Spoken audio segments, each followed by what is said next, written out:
Today is the day we're going to plant the tulips. Only 3,250 of them. Fewest I've ever planted, I think. Wonder why. Anyway, join me. We're going to have a trip through the day. We're going to get them all in. We've got some new ways of doing it, all sorts of top tips. It should be a fun system. And by the end of it, I can guarantee, first of all, the good, beautiful, my favourite corset jacket will be coming off before I go outside. It is a quagmire out there. Anyway, let's get them in. If you're new to the channel, you're very welcome. Do subscribe, press the bell icon and we'll tell you when we've got more clips coming up. And if any of the tips and tricks we give you along the way, and there are many, are useful, you can always buy me a coffee, or better still, join my club. The YouTube club here is the unexpected success of my year. Not because it's got so many numbers or anything, it's really fun. And I've got such lovely members, and I feel as though it's literally a growing community from all around the world who love flowers and the good things that can be done with them. Right, on we go. So before you do anything else, when you take delivery of your tulip, get the packing list out, because then you can see what you've got and check against your original order. I put my order in May, so I have no idea what I've got. 1, 2, 3, 4, 5, 6, 7, 8, 9, 10, 11, 12, 13 kinds of tulips, 250 each. Do the maths. I think that's 3,250. So 3,250 is going to take up about 16 running meters of meter wide beds if I plant 200 a meter. There you go, little maths. Always worth doing your maths. These arrived a month ago, and we have had such a lot of rain that I have not been able to plant them. It's been unbelievably wet. Also, I had an unexpectedly large order of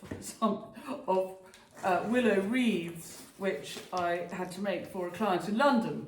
So they took the time that I would have spent planting tulips. You can't do everything yourself. You either scale your business so that you can afford to have lots of help, or in my case, we've chosen not to scale the business. We don't want lots of people here because otherwise you don't do the fun stuff. But that does mean, you know, if you scale your business and you're the boss, then you have to spend a lot of time making sure that everybody's got stuff to do and that you've sold enough of whatever it is that you make in order to pay their salaries and all of that stuff. So you end up spending a lot of time behind a laptop, which was not what I wanted to do. Or Fabrizio, we like actually doing the job. But that does also mean that sometimes you are a little stretched. Even at this time of year, when it's winter and you think, oh, this should be a calm time for flower growers. But no, not so much here. Anyway, what I'm going to do is I'm going to get my tulip bulbs out. They've been sitting in the cool. This is my cool studio, so it never gets warmed up. The heating is never put on in here. This is where I have my dahlias are overwintering. It's pretty dark. So it's a good place to keep bulbs if you haven't got, if your bulbs arrive and you don't get them in the ground straight away, then have somewhere cool, relatively airy. So they've been in here. And I didn't unpack them because they've been in the dark in their boxes, proper dark. They've still shot a bit. I can see through. I'm not going to start opening the bags now because I'll end up with tulip bulbs all over the place. But I'm just going to unpack and put everything in piles so that we can see what we've got. The more rationalising you do of everything before you start, the faster you can get everything into the ground. I can tell you that from long experience.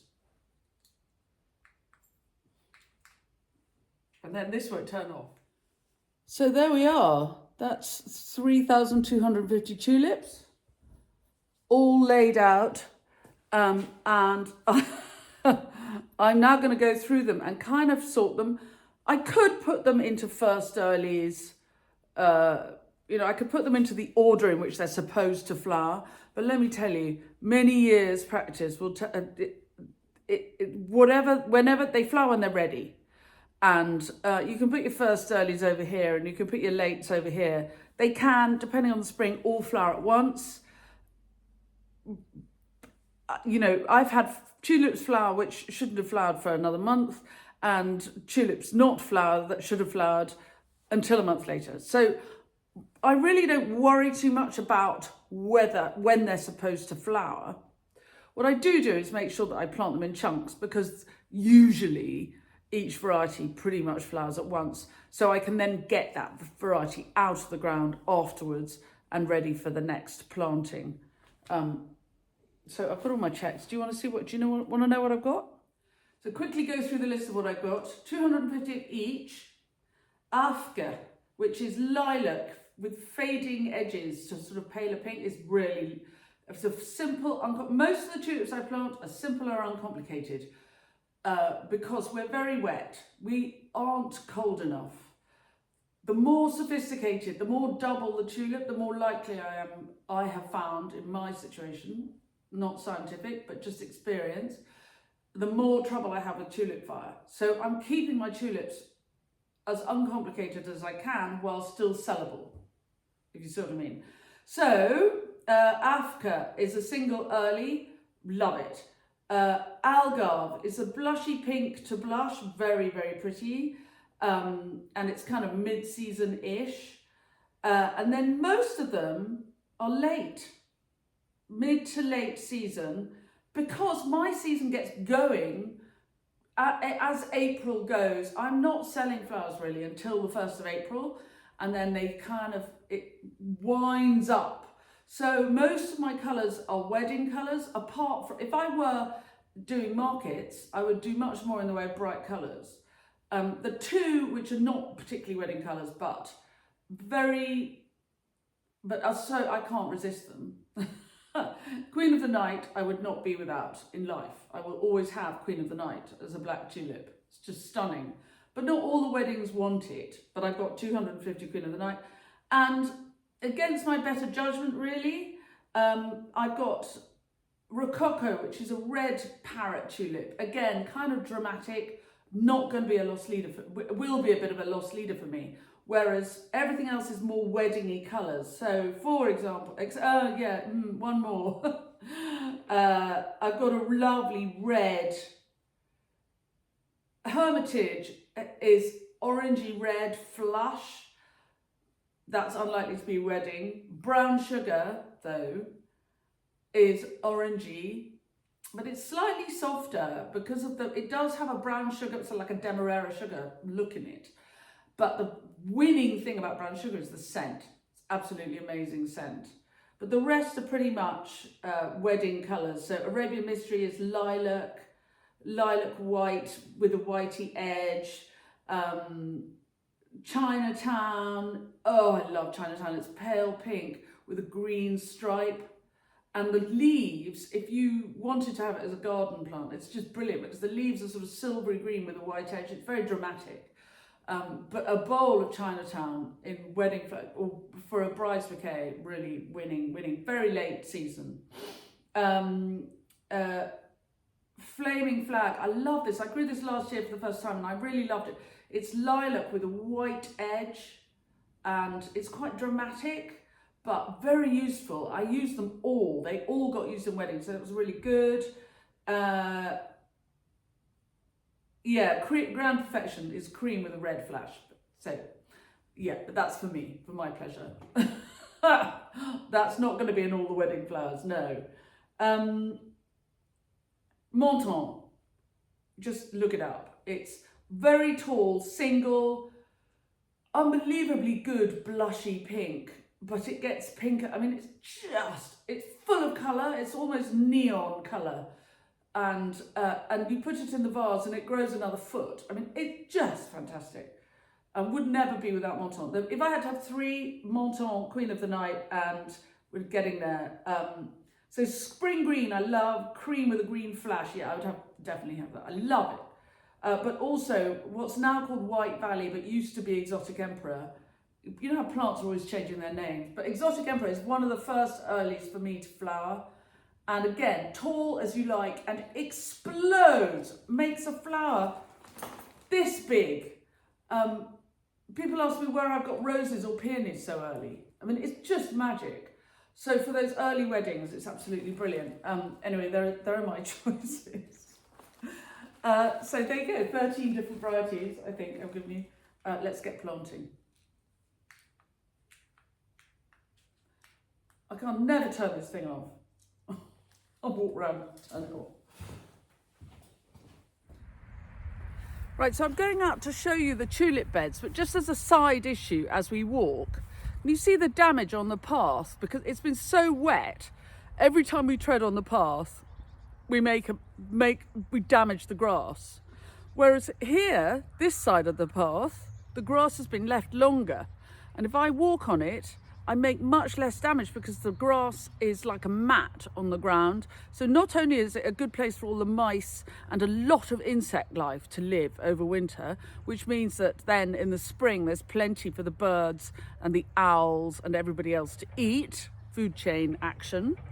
But it also means that I can get around without damaging the paths too much. We had apocalyptic quantities of rain yesterday, which was having had quite a nasty frost for a few days. So it's never easy planting conditions here in the winter. And the squelch underfoot is quite something. By the time we've got these tulips in, we're all going to be mud from head to foot. Anyway, that's a side issue about the grass. So if I walk,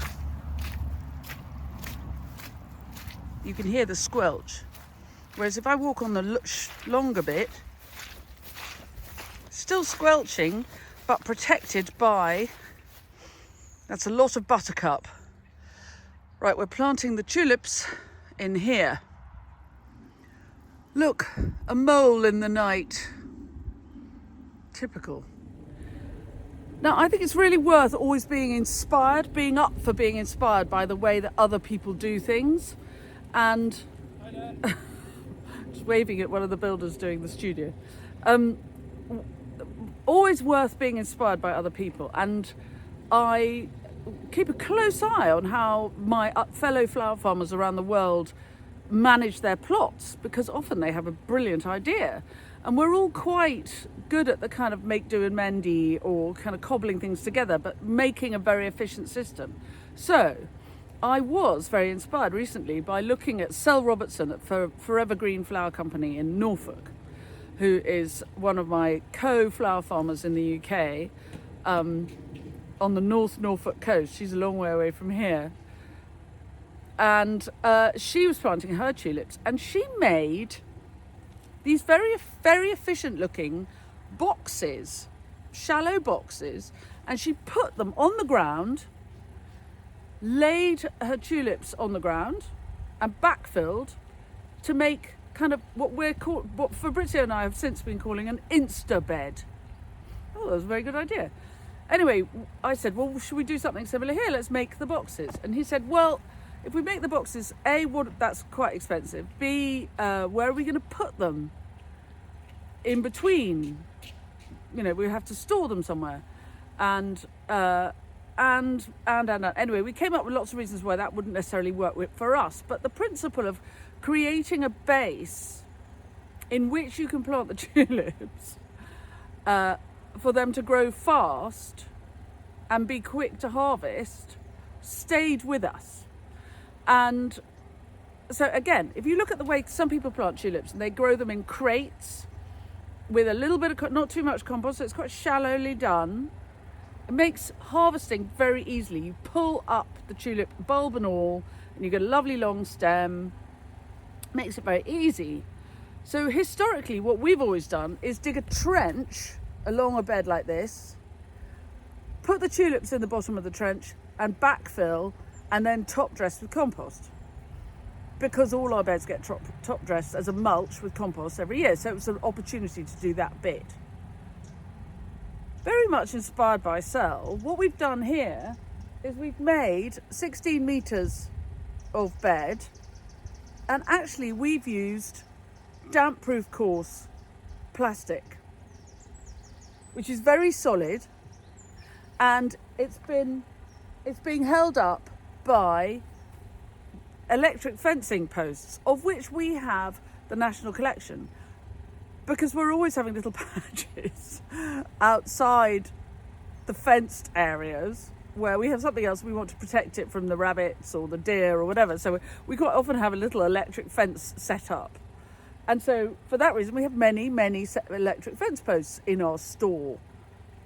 So we've used them to create a long, narrow bed, and we are going to put, instead of planting the tulips, so we're going to save a lot of time, we're just going to put the tulip bulbs on the surface, and then we're going to backfill in the space with Dalefoot compost. And here is, there you are, that's the compost. So this is Dalefoot Lakeland Gold, which I get delivered in ton bags. I get about 4 tons delivered 3 times a year. And one of those bags, I think one bag will do this. Anyway, we'll see. It should be very quick. 3,250 tulips, block, backfill. I will not put them all out and then backfill for fear that I won't do it all in one go. But I will do it, also because it's good for your back. I'll put 250 backfill, 250 backfill, 250 backfill, and see how quickly we can do them. Usually, I plant more tulips than this. So normally I'm between 4,500 and 6,000. This year it's only 3,250.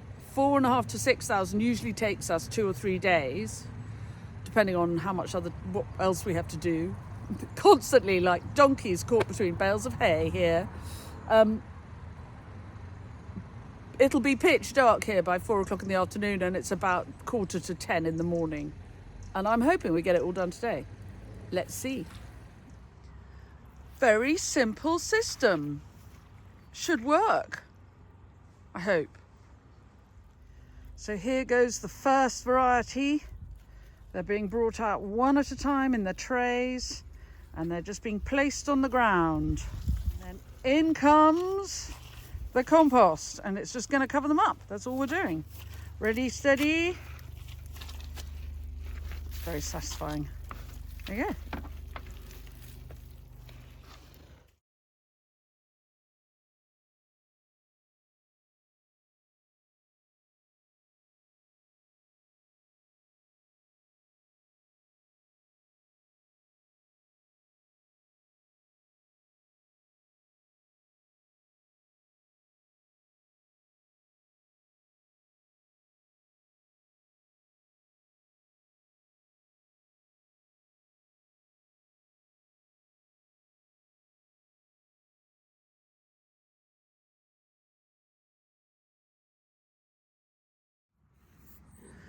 Right, this is the 5th variety going in. So far it's taken us 1 hour. Never has anything been faster.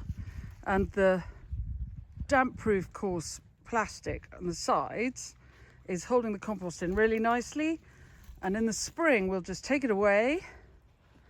It'll hold the beds in place until we harvest the tulips. The tulips will come out incredibly easy because it's so light. And when we take the edging away, we just have a nicely rejuvenated bed for planting into. Simple. It's taken us an hour and we're about halfway through. Amazingly fast, but expensive because of the compost.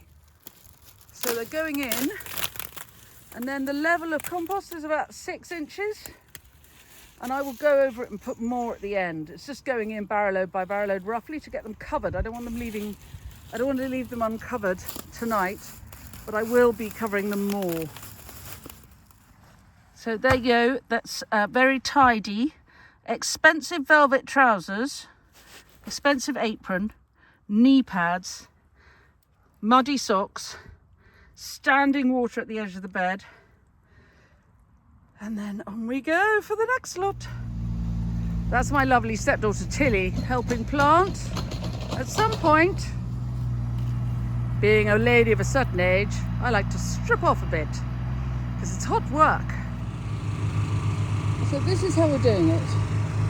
One person at one end, putting the tulips on the ground. Each section then gets a barrow load of compost. This is tamped down with a rake to make it settle. And it settles inches. So then I'm putting another barrow load of compost on top, and then that gets tamped down again. And that way, we should have enough compost on the top of the tulips to protect them from birds and squirrels and mice and I don't know what, drying out. But they should still be very easy to pull out when we harvest them. And that is groundworks for the new studio. That's the new studio. Coming along. So here is Tilly putting in the last lot. And this whole process has taken more or less 3 hours. So 3,250 bulbs, 1 ton of compost, 3 people, 3 hours. There you go, that's how it works. Right, so it's all done. It's all done. I'm not wearing a microphone because I forgot it. I'm just tamping the end of it down with the rake.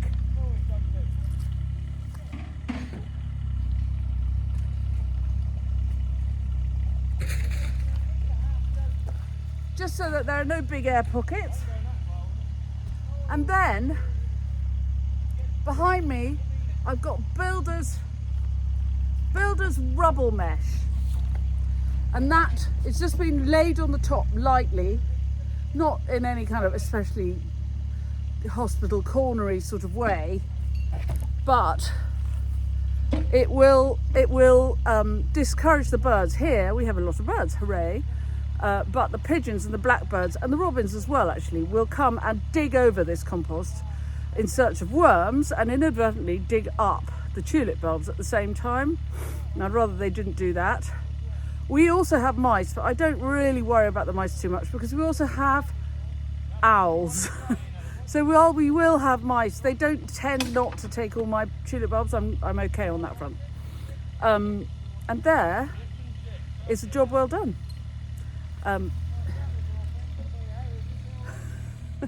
What thrilling clips we share with you. Anyway, I'm a little warm and I'm glad to say that I have a stretch class, which I need after today, having moved actually 1.25 tons of compost. 16 running meters of metre wide bed take to make fresh beds like this. So this is now a kind of instabed. If we could make this on very tightly mown grass and it would work really nicely. So if you're thinking about a no dig system, this works really nicely. And in the spring, when the tulips are harvested, I'll pull them up a whole tulip at a time, including the bulb. The bulbs get composted, and I will then take away the edging that we used, the damp-proof coarse plastic, very thin, thick, strong plastic. I'll roll that up, and I know I've got it for next year or for when I need it again. It's a very simple system. The rubble mesh we use all the time. And when it's finished with, fold it up, put it away, use it again another time. We're very keen on being a bit Heath Robinson, I'd say. Anyway, I hope you've enjoyed my day. I have loved the fact that it hasn't rained for the first time in I can't remember. The rain yesterday was apocalyptic. And look at the quagmire that I've made. My nose is pouring. I'm going to go and have a bath. See you later. Bye.